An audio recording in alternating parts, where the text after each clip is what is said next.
Nahati sa pagitan ng teens at adults ay kitang-kita natin na tumibay talaga ang samahan ng mga housemates sa bawat grupo.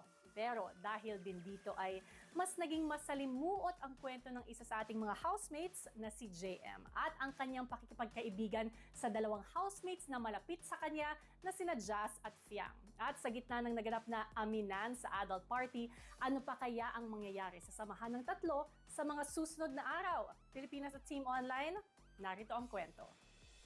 Sa pagsisimula ng linggo ay nahati nga ang bahay ni Kuya at napuwersa ang mga teen housemates na humiwalay sa mga adult housemates. Dito, napahiwalay si JM sa isa sa pinakamalalapit na kaibigan niyang si Fiang.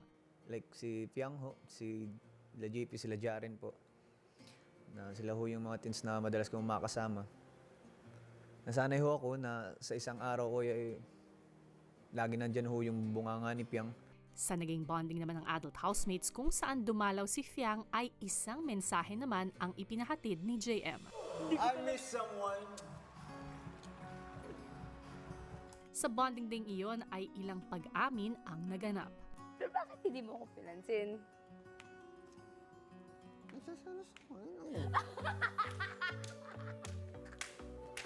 Bakit? Inaamin din eh. May pag-asa ba si JM? Yes.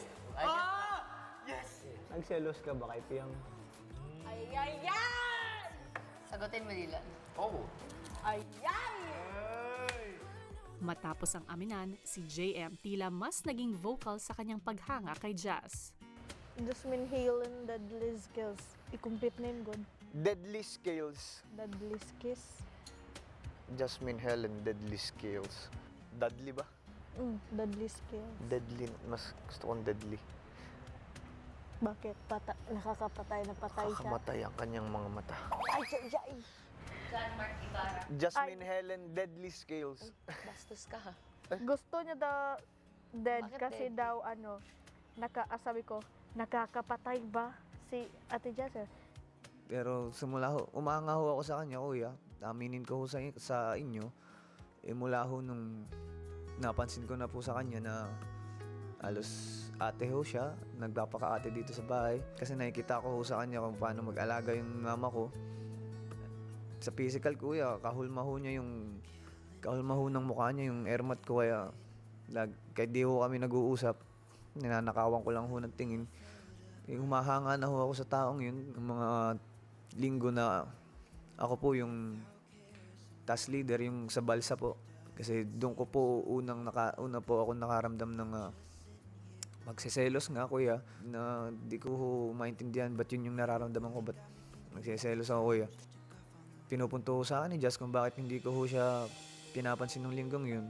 And aminin ko sa inyo, sinadya ko talaga yun na hindi ho siya pansinin ng time na yun kasi gusto kong iwasan, Kuya, gusto kong pigilan kung ano po yung napipil ko na po yung about sa kanya. Yung... Anong gusto mo itanong kay Jazz? Jazz, gusto mo ba si JM? Tanong mo. Ay, Ate Jazz, gusto mo ba si JM from JM? Sagot agad ah. Walang sarap isipan ni Diyos ah. Oo agad ah. Hindi pa nga tapos yung question. Naka-oo agad. Ano pa? Ano pa gusto mo? Gwapo ba si JM? Wala. Oo agad.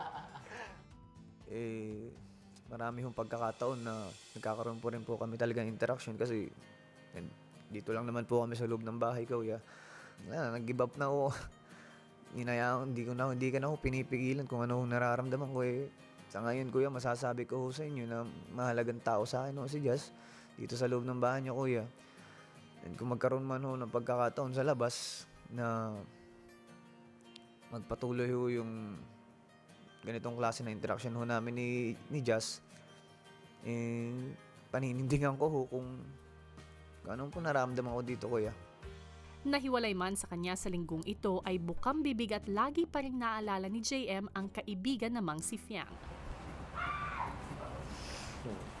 Bunga nga talaga ng babae yan. Walang pinipiling oras ng araw yan mga yan, no? Ang kulit, ah. Buong araw.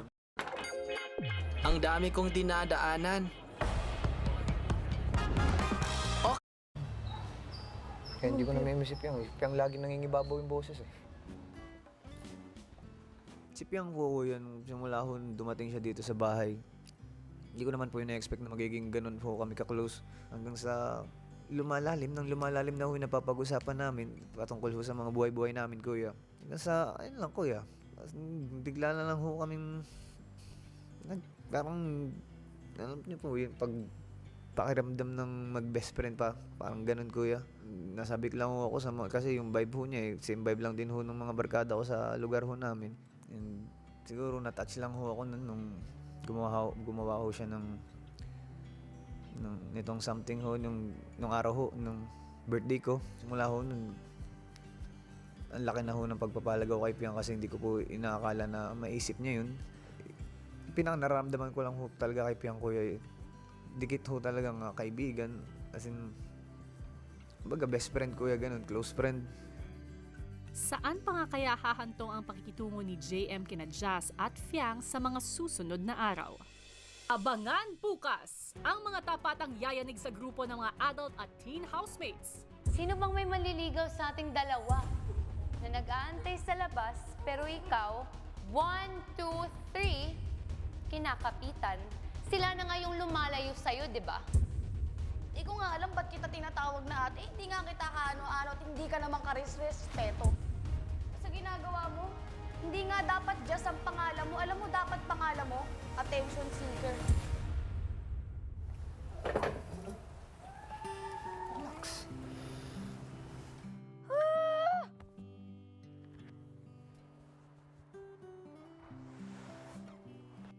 The guilt ko sa sarili ko, kuya, is yung nasaktan ko si Fiang. At sino kaya ang lalabas ng bahay ni Kuya? Muling tataas ang emosyon sa 7th eviction night ng Pinoy Big Brother Gen 11. Tonight, detained Philippine